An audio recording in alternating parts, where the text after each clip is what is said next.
नमस्कार, मैं हूं आशीष चित्रांशी और आप देख रहे हैं the news launcher. Behind the scene में आपका स्वागत है। प्रधानमंत्री मोदी अगर अपनी कुर्सी से हट गए तो क्या होगा? मोदी अगर अपने पद से इस्तीफा दे देते हैं या किसी भी हालात में पद उनको छोड़ना पड़ता है, पीएम की कुर्सी छोड़नी पड़ती है, तो क्या मोदी के खिलाफ वारंट जारी हो जाएगा? क्या मोदी गिरफ्तार हो जाएंगे? सुनने में बहुत अटपटा भी लगता है और आश्चर्यजनक भी लगता है, लेकिन इतनी गंभीर बात बिना किसी तथ्य के हम तो कह ही नहीं सकते। ये बात कहने वाला व्यक्ति कोई और नहीं है, भारतीय जनता पार्टी का एक बहुत दिग्गज नेता है, हल्का फुल्का नहीं। आज मैं इस कार्यक्रम में अक्सर उस नेता की चर्चा होती है, लेकिन उस नेता के कद, उस नेता की अहमियत क्या है, उस नेता को अटल और आडवाणी भी कितना सम्मान देते थे, वो पहलू भी थोड़ा बताऊंगा। हालांकि उस नेता ने गांधी परिवार पर सबसे ज्यादा अटैक किया है। आप समझ गए होंगे उस दिग्गज नेता का, बुजुर्ग नेता का नाम है सुब्रमण्यम स्वामी। उम्र है 86 साल। आज की तारीख में जीवित नेता जितने भी हैं, आडवाणी जी तो बिल्कुल ही अब रिटायरमेंट के बाद घर में बैठे हुए हैं।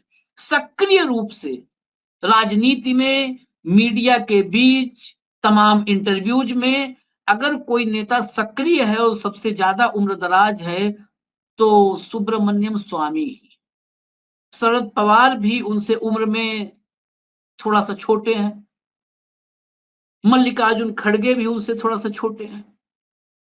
अब इस नेता ने, सुब्रमण्यम स्वामी नाम के इस दिग्गज नेता ने साहेब की अमेरिका वाली फाइल खोल दी। बड़ा आश्चर्यजनक है जो बातें कही हैं।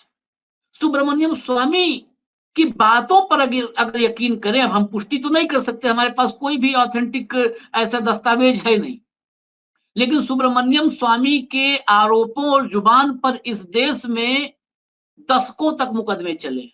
आज भी राहुल गांधी की नागरिकता का जो मामला अलग अलग अदालतों में देश के चल रहा है, उसका भी सूत्रधार कोई और नहीं था, सुब्रमण्यम स्वामी थे। नेशनल हेराल्ड का मामला, जिसके जरिए मोदी की ईडी राहुल गांधी से लेकर सोनिया गांधी तक को घेरने की कवायद में वर्षों से लगी हुई है, इस नेशनल हेराल्ड केस का भी सूत्रधार कोई और नहीं, सुब्रमण्यम स्वामी थे। तो जो सुब्रमण्यम स्वामी गांधी परिवार को दशकों से घुमा रहे हैं और फंसा रहे हैं, उन सुब्रमण्यम स्वामी की बातों को सिर्फ इसलिए डस्टबिन में डाल देना कि वो मोदी जी के लिए अच्छी बात नहीं बोल रहे हैं, ये भी उचित नहीं है। ऑथेंटिसिटी की बात सुब्रमण्यम स्वामी पे रही। हम आपको दिखाएंगे, ये सरकार का काम है कि सुब्रमण्यम स्वामी से जवाब सवाल करे या सुब्रमण्यम स्वामी को अदालत में घसीट के ले जाए या गिरफ्तार करवा ले अगर वो गलत बोल रहे हैं। लेकिन न्यूज है वो, जिस न्यूज को नहीं दिखाती कोई मीडिया, क्योंकि सुब्रमण्यम स्वामी को अब किसने आदेश दिया है वो तो आप समझ सकते हैं। सुब्रमण्यम स्वामी भी कहते हैं कि ऊपर से आदेश है, किसी जोशी जी का भी नाम लेते हैं कि उसके आदेश से पूरी मीडिया ने सुब्रमण्यम स्वामी का बहिष्कार कर रखा है, उनकी खबरों को दिखाते ही नहीं है। तो नहीं दिखाते तो हम दिखाएंगे। सुब्रमण्यम स्वामी के मुताबिक प्रधानमंत्री अगर नहीं बन पाए होते मोदी, तो उनको अमेरिका अब तक बहुत बुरी तरह से घेर चुका होता।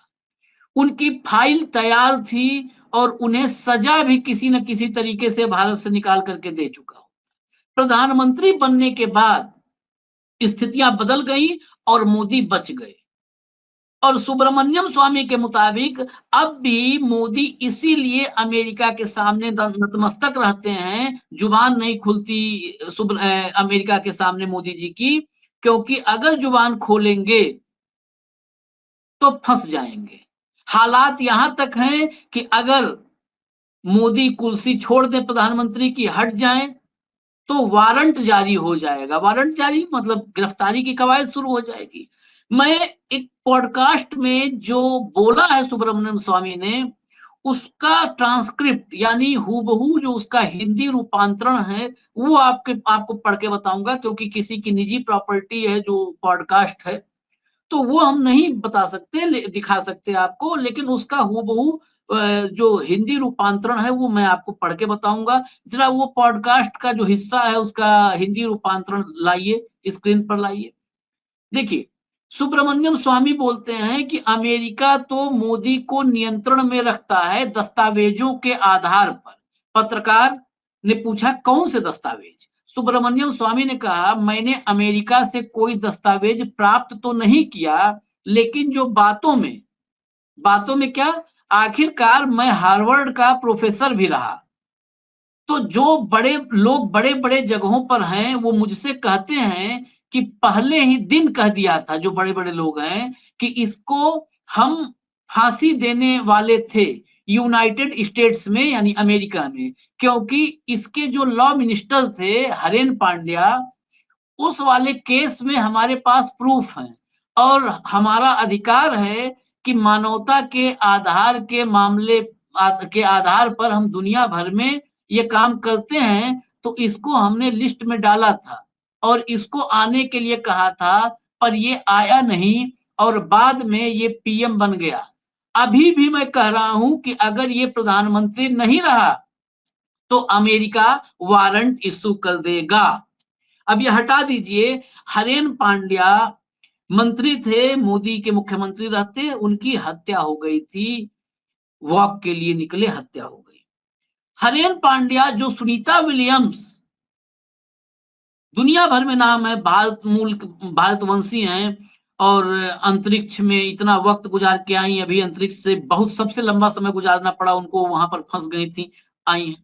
सुनीता विलियम्स रिश्ते में बहन हरेन पांड्या की हैं और यहां तक कि जब इस कहानी में आप जाएंगे तो एक बार सुनीता विलियम्स जब भारत आई, मोदी उनसे मिलना चाहते थे, उन्होंने कार भेजी, सुनीता विलियम्स उसमें बैठी भी नहीं थी और अमेरिकी नागरिक हैं।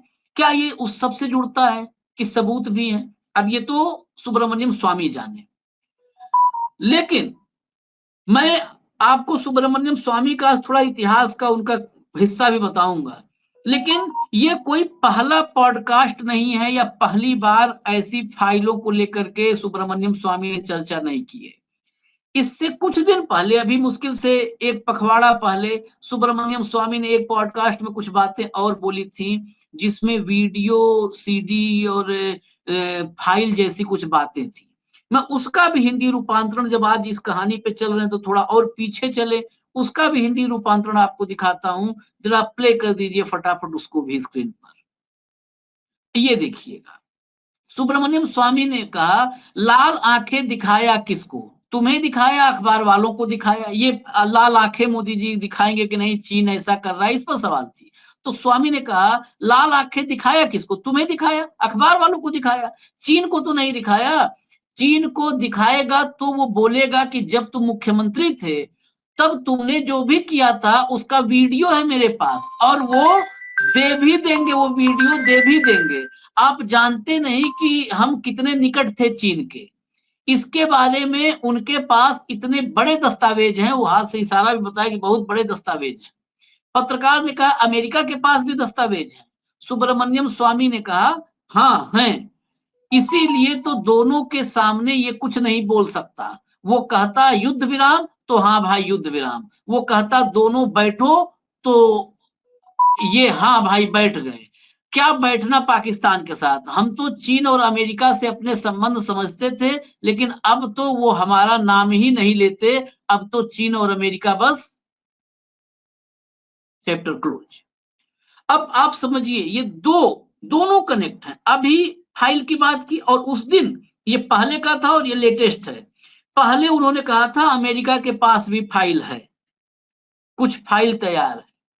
आज जब ये हम कार्यक्रम ला रहे हैं तो जो लेटेस्ट पॉडकास्ट में जो बोला है, उन्होंने उस फाइल की तरफ इशारा किया, यानी क्या अमेरिका के पास जो फाइल तैयार है, अगर ऐसा कुछ है तो क्या वो हरेन पांड्या से जुड़ी हुई फाइल? बहुत सारे सवाल। जयशंकर को लेकर के उन्होंने कहा था कि जब जयशंकर चीन में थे तो मोदी जाते थे और जयशंकर मोदी की सेवा करते थे। ये ऐसे आरोप हैं देश के प्रधानमंत्री पर जिसका स्पष्टीकरण सरकार से आना चाहिए। दिन भर में आप देखते होंगे राहुल गांधी ने सांस ली तो भारतीय जनता पार्टी की तरफ से 4-5 लोग राहुल गांधी की सांस पर बयान देने आ जाते हैं, अखिलेश यादव पर, ममता बनर्जी पर, तेजस्वी पर, किसी पर भी। लेकिन आखिर वो क्या वजह है कि सुब्रमण्यम स्वामी के ऐसे गंभीर नहीं गंभीरतम आरोपों पर और बयानों पर भारतीय जनता पार्टी की तरफ से कोई ऑफिशियल स्टेटमेंट नहीं आती। सरकार की तरफ से, क्योंकि प्रधानमंत्री पर ये आरोप है, सरकार की तरफ से कोई खंडन, कोई स्पष्टीकरण या कोई भी बयान जारी नहीं किया जाता। आखिर सुब्रमण्यम स्वामी के बयानों से क्यों कन्नी काटती है सरकार और भारतीय जनता पार्टी? क्या ये उस रणनीति का हिस्सा माना जाए जिसमें खामोश हो जाना ही बेहतर है, मीडिया उनको कवरेज देगी नहीं, ये पामेरियन मीडिया, चैनल, अखबार ये छापेंगे नहीं। सुब्रमण्यम स्वामी खुद कहते हैं कि ये छापेंगे नहीं, इनको आदेश दिया गया है, हमको दिखाएंगे नहीं क्योंकि इनको आदेश दिया गया है। तो ऐसे में बिना कवरेज के सुब्रमण्यम स्वामी के आरोप दफन हो जाएंगे, वो जनता तक नहीं जाएंगे। क्या इसलिए स्पष्टीकरण नहीं दिया जाता? क्योंकि कौन, कोई भी एक नागरिक के रूप में मुझे बता दे, मैं कहता हूं सुब्रमण्यम स्वामी गलत है, पार्टी से निकालिए। वो व्यक्ति आज भी भारतीय जनता पार्टी का सदस्य है, भारतीय जनता पार्टी के सक्रिय सदस्य हैं, भारतीय जनता पार्टी से निष्कासन तक नहीं। आप सोच लीजिए, मोदी पर सवाल उठाने वाला या मोदी के बारे में दिमाग में, कल्पना में बुरा सोच ले, जो कल्पना में, उसको भी भाजपा में 1 मिनट रहने का अधिकार नहीं होगा और निकाल दिया जाए। और ये सार्वजनिक रूप से इतने गंभीर वीडियो फाइल क्या-क्या बातें कर रहे हैं। भाजपा में है, कोई एक्शन नहीं, कोई इन इन पर न पार्टी का एक्शन, न अनुशासन का एक्शन, न प्रधानमंत्री को बदनाम करने का। हम तो मानते हैं हमारे प्रधानमंत्री पर अगर ये बोल रहे हैं तो जांच होनी चाहिए, स्पष्टीकरण आना चाहिए। अब सुब्रमण्यम स्वामी से क्यों लोग थोड़ा घबराते हैं, वो कहानी जानना जरूरी है।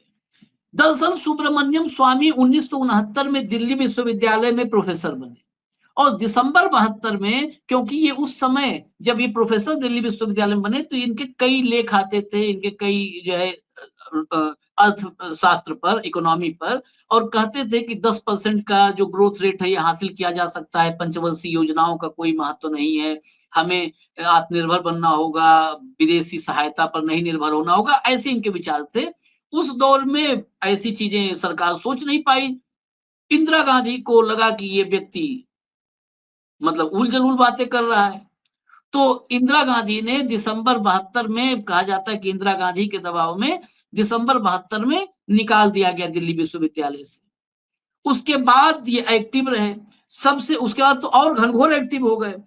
उसके बाद की बात है कि नौकरी गंवाने के बाद, नौकरी गंवाए जब, तो उसके खिलाफ भी कोर्ट गए थे और 91 में, 1991 में जो इनको दिल्ली विश्वविद्यालय, आईआईटी दिल्ली से, दिल्ली विश्वविद्यालय अगर मैंने बोला तो क्षमा करिएगा, आईआईटी दिल्ली, आईआईटी दिल्ली से जो इनका निष्कासन था उसके खिलाफ अदालत गए 1991 में। उसमें फैसला सुब्रमण्यम स्वामी के पक्ष में आया, सुब्रमण्यम स्वामी के पक्ष में। अब जरा आते हैं इमरजेंसी वाले फेज में। दरअसल 25 जून 1975 को सुब्रमण्यम स्वामी जयप्रकाश नारायण के साथ डिनर में थे, जेपी के साथ। उस वक्त स्वामी ने जेपी से कहा कि कुछ बड़ा होने वाला है, तो जेपी ने उनकी बात पर विश्वास नहीं किया और कहा इंदिरा गांधी ऐसी मूर्खता नहीं करेंगी। लेकिन ठीक अगली सुबह 4:30 बजे स्वामी को एक कॉल आई और कहा गया कि पुलिस उनको पकड़ने वाली है। इसके बाद स्वामी 6 महीने के लिए भूमिगत हो गए, अंडरग्राउंड हो गए, और जेपी ने फिर सुब्रमण्यम स्वामी को सूचना भिजवाई कि आप अमेरिका निकल जाओ और अमेरिका में लोगों को जागरूक करो कि भारत में आपातकाल लगा है, लोकतांत्रिक व्यवस्था को कुचला जा रहा है। ये निकल गए, फरार हो गए, भारत से अमेरिका पहुंच गए और हार्वर्ड में प्रोफेसर बने। हार्वर्ड का उन्होंने पूरा इस्तेमाल किया और अमेरिका के 23 राज्यों में घूम घूम करके भारतीयों को इन्होंने बताना शुरू किया, जागरूक करना शुरू किया। यहां तक खेल नहीं है, उसके बाद इनके दिमाग में आया कि मैं संसद में उपस्थित हो जाऊं, भारत के में संसद का सत्र चल रहा हो और मैं चला जाऊं भले 2 मिनट के लिए। वहां पे जाऊंगा तो इंदिरा गांधी को ये बता दूंगा कि, और देश को बता दूंगा कि पूरा देश इंदिरा गांधी के नियंत्रण में नहीं है, और पूरी दुनिया में चीजें हाईलाइट हो जाएंगी और लोगों में साहस भी आ जाएगा कि ये ना इंदिरा गांधी के ही हिसाब से सब नहीं चल सकता है, लोगों में साहस आ जाएगा। अमेरिका से जब इनके खिलाफ वारंट जारी था, अमेरिका से ये पहुंच गए दिल्ली, सेशन शुरू हुआ, ये दिल्ली पहुंच गए। 10 अगस्त 1976 की तारीख थी, और दिल्ली एयरपोर्ट पर चेक किया जाता था अमेरिका से जो भी आए हैं उनका नाम और सब डिटेल चेक की जाती थी। ये वाया बैंकॉक आए, बैंकॉक से आए, वहां पर राज्यसभा का अपना मेंबरशिप दिखाया और निकल लिए, और संसद की पूरी सुरक्षा को इन्होंने चकमा दिया और पहुंच गए संसद में। संसद में पहुंचते ही 2 मिनट का इन्होंने भाषण दिया, और 2 मिनट के भाषण से इन्होंने ये साबित किया, इन्होंने कहा भारत में प्रजातंत्र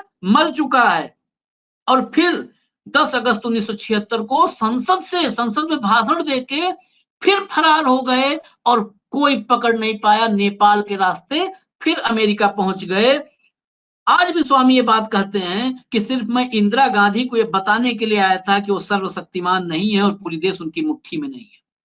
ये सुब्रमण्यम स्वामी के प्रोफाइल का एक पन्ना मैंने बताया, और पहले बताया था कि गांधी परिवार, सोनिया गांधी, राहुल गांधी, उनके मामले इन्हीं के दिए हुए हैं, जिस पर मोदी की ईडी या एजेंसियां आज भी एक्टिव है, या भाजपा के तमाम कार्यकर्ता, आईटी सेल या जो भी लोग हैं, भक्त मंडली, सब उसी पर एक्टिव है, और ये सक्रिय सदस्य के रूप में भाजपा के ये गंभीर मामले उठा रहे हैं।